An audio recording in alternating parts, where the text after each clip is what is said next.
Maintenant, qu'est-ce qui arrive lorsqu'on fait une dilution d'un acide, mais que c'est un acide faible? Quel effet que ça va avoir sur le pH?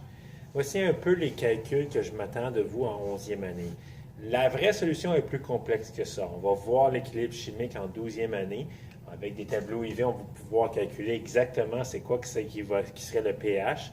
Pour la 11e année, je vais vous montrer une méthode simplifiée de savoir en gros qu'est-ce qui arrive avec un acide faible lorsqu'on le dilue.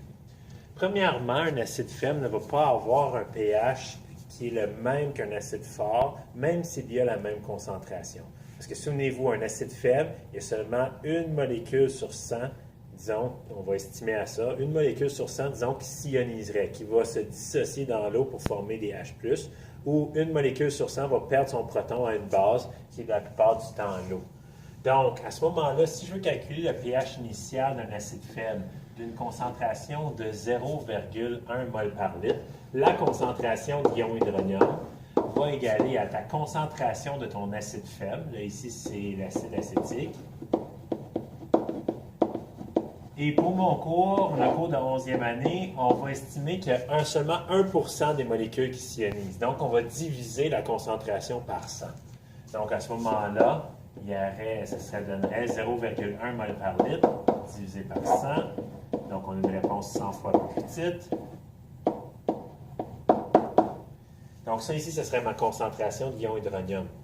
Si je veux calculer le pH, maintenant, je rentrerai ça dans ma formule de pH. pH égale au moins log de la concentration d'ion hydronium. Donc, à ce moment-là, c'est 0,01 mol par litre. Il y a 3 chiffres après la virgule, donc mon pH serait de 3. Donc, un acide faible, ici, on estimerait que son pH serait 100 fois moins concentré en ion hydronium, ce qui veut dire 2 unités de pH supérieures à l'acide fort. Et quel serait l'effet lorsqu'on fait la dilution?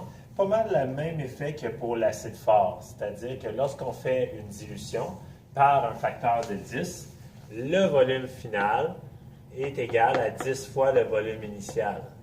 Donc, ça a pour effet que si je cherche la concentration finale, C1V1 divisé par V2, et que je fais ma substitution, donc 10 fois V1, c'est égal à V2, à ce moment-là, il y a encore des choses qui s'annulent, les volumes 1.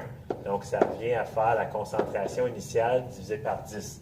Donc, dilué par un facteur de 10, je diminue ma concentration par un facteur de 10.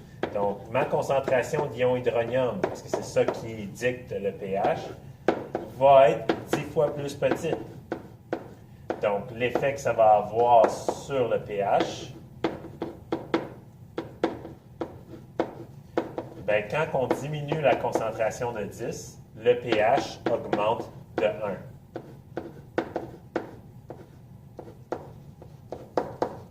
Donc là, maintenant, je vais avoir un pH de 4. Donc, mon acide faible à 0,1 mol par litre a commencé avec un pH de 3. J'ajoute de l'eau pour le diluer par un facteur de 10, donc pour que mon volume final soit 10 fois plus gros, et j'obtiens un pH de 4. Ça sera encore là une approximation parce qu'on n'a pas vu l'équilibre chimique qu'on voit en 12e année.